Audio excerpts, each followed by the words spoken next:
Going to try a tune called The Pipe of the Hob, which is a great tune. I think it's a piping tune and great tune. So it's a three-part jig. Notes widely available on the internet, and a really well-known tune. A tune I would have played at home a fair bit back in County Kerry, but great tune. So this is The Pipe and the Hob, and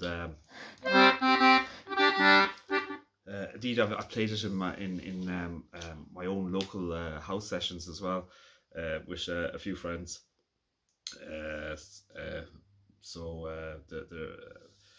Pete on the fiddle would have learned this tune recently. Pete is a great fiddle player and from Australia, and who's been doing the fiddle for 8 years, I think, and he's making a great job of it. And it's a tune that he reintroduced again, because I hadn't played it in a long time. So anyway, I'm on trip to Donegal, and there's a boat behind me, so I'm quite privileged. So The Pipe of the Hob.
So that's the pipe on the Hob. Great tune, great jig, and great tune to play with pipers as well. Or I associate it in my mind, at least, that tune with kind of piping, and it's a great three-part jig tune.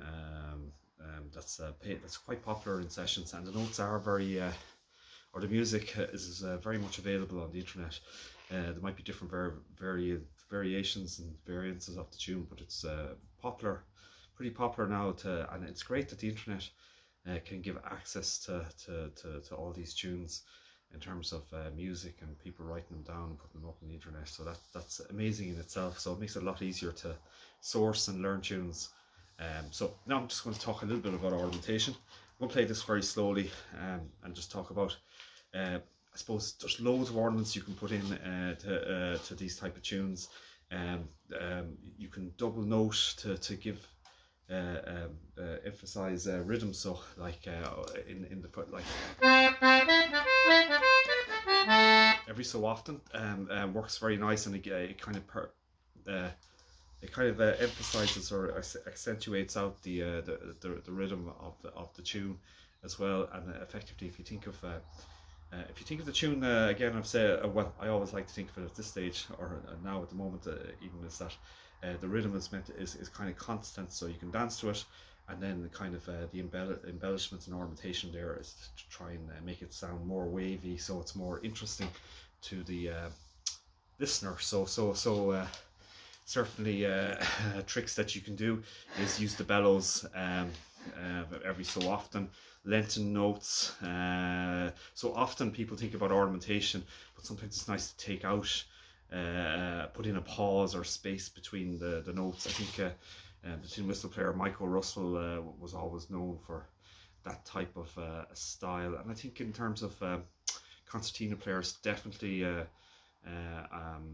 Mrs. Crotty, who was a fabulous concertina player, and wouldn't have been playing as a sophisticated instrument that we are in terms of that we were playing now. In terms of the instruments that are being played now are so well crafted, and yet the music and style she had was absolutely amazing around the pauses. So again, so you don't always have to put in a lot of ornamentation. So ornaments I'm using on the C naturals, I'm using C natural on a draw, and I'm using C on the draw and then DBC to ornament. I'm also using grace notes, so if I use the C on the press, I'm using C, CEC.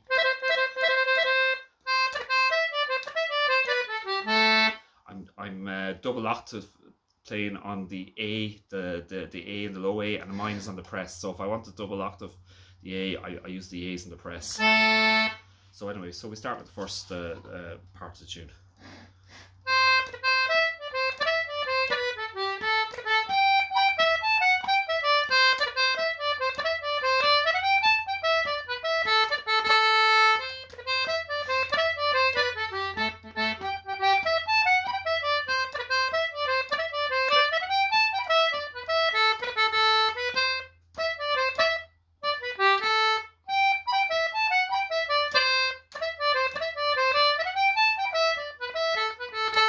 So another trick you can use is try and put in a little pause to break it every so often. So I'm trying that in the first part.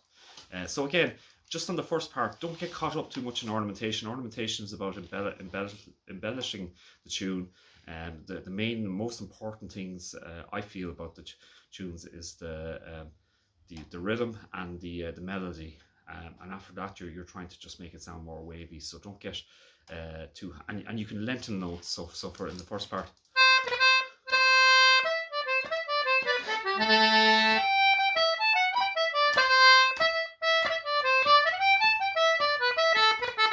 So you can do that type of changing it around a little bit, just a little bit from time to time as well. So the first part, I'm using the C naturals on the draw, and I'm putting in that ornament which is C.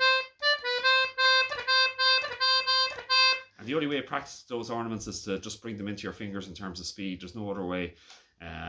So effectively, it's almost like drills. So it's effectively so that you're drilling it into your fingers, and try and make it as subtle as possible, so that you don't know what's almost you can't tell what the notes are being played. So again, so first part again.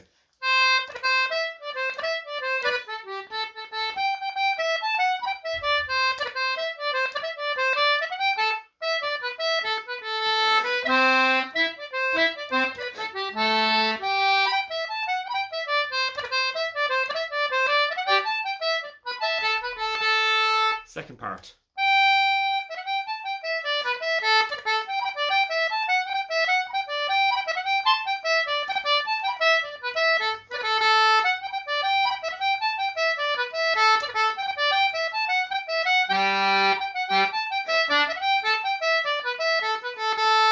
So ornamentation I'm using in the second part, I'm using lots of grace notes on the high G. So the high G, if you're grace noting the high G, and the high G is on the press on the right hand side, I'm grace noting it with the high B. So it's a lot of grace notes on the concertina. You're grace noting with the note next to it. So for example, high G.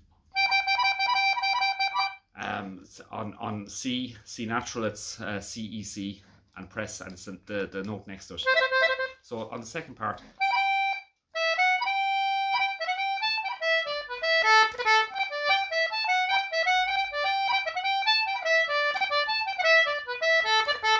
very slowly again. And again, I'm also using an ornament on the A draw, which is A D B A.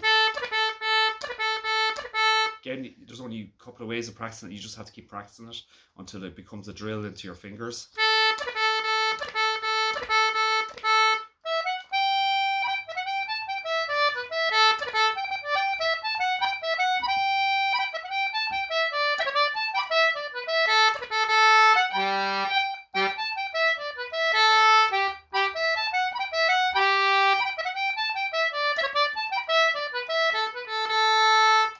So again, not much more to say really on terms of the ornaments. There's a few triplets there, but without going into them, triplet is just. Okay, so triplet there I'm using is high E, F sharp, and G. So it's so if there's a space to put in a triplet, it almost can come in naturally. So that's the phrase without the triplet.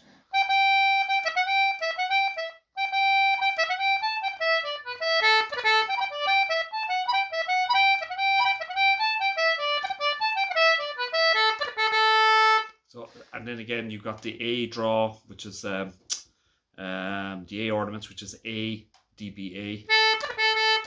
The other thing about the concertina is notes are distributed all around the concertina. So if in terms of system playing, if you're not used to it, when I've learned first, I didn't learn, I learned from an accordion player, and because of that I was emphasized using the middle rows, and I was using my high D on the right hand side, pull and press as well. But most concertina players, not all, but generally speaking, the most concertina players, and it's the most efficient way for the tunes, a lot of the tunes, I'm not saying you can do both, is to use the high D on the left hand side and the high E on the left hand side as well. So the high D on the left hand side is press, and the high D on the left hand side is pull, and it's with your first finger on the inside row. So that's just a little tip. So again, so the second part again.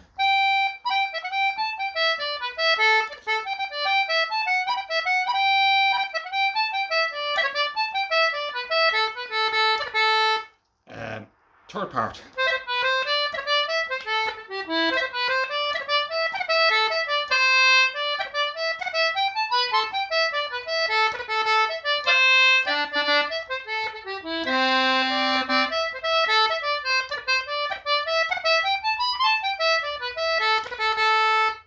So again, I'm using that ornament with the. Actually, I changed it on the third part. Sometimes I use the C on the press, and that means that I can do the ornament of C E C B C. So it's C E C, and then using the B on the left hand side on the press. And there's also an ornament on the D. So because this tune is using C naturals, I'm using I'm using the C natural version of this ornament, which is D, E, C, D. But again, make it subtle, so that don't make the main note is D and the ornament is just an embellishment.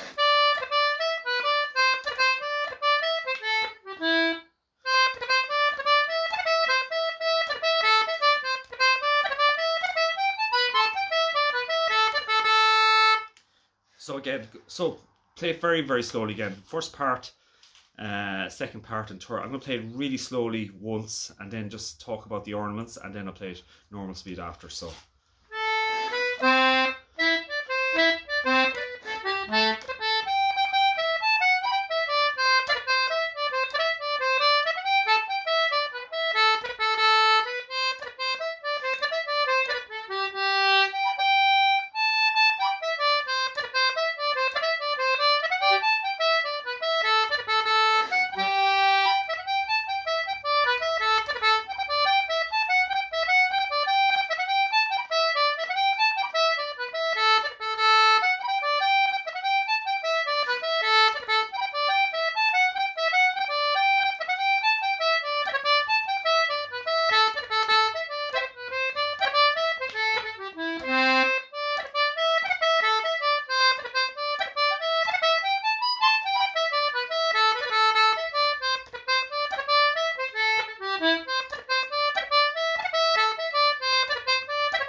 Okay, that's generally the tune. So again, ornamentation, C roll, which is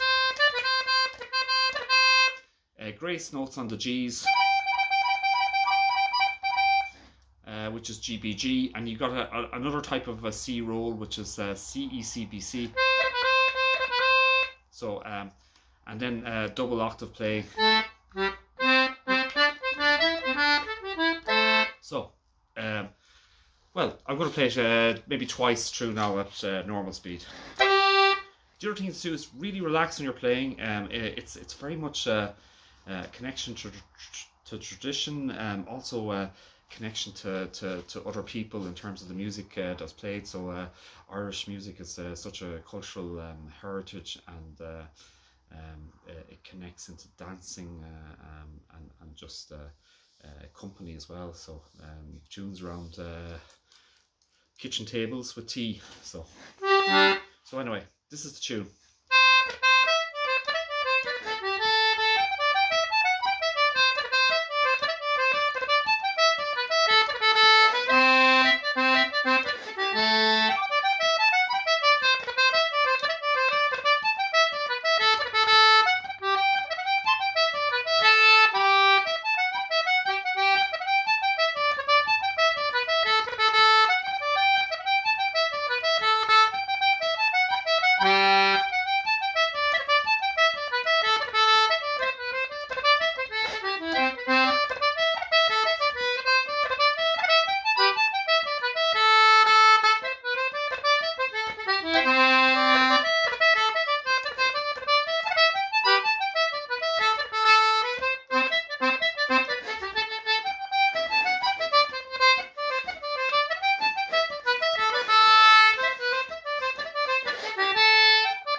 You know, well, that's the tune. Don't be afraid to experiment either, and develop your own style as well. So,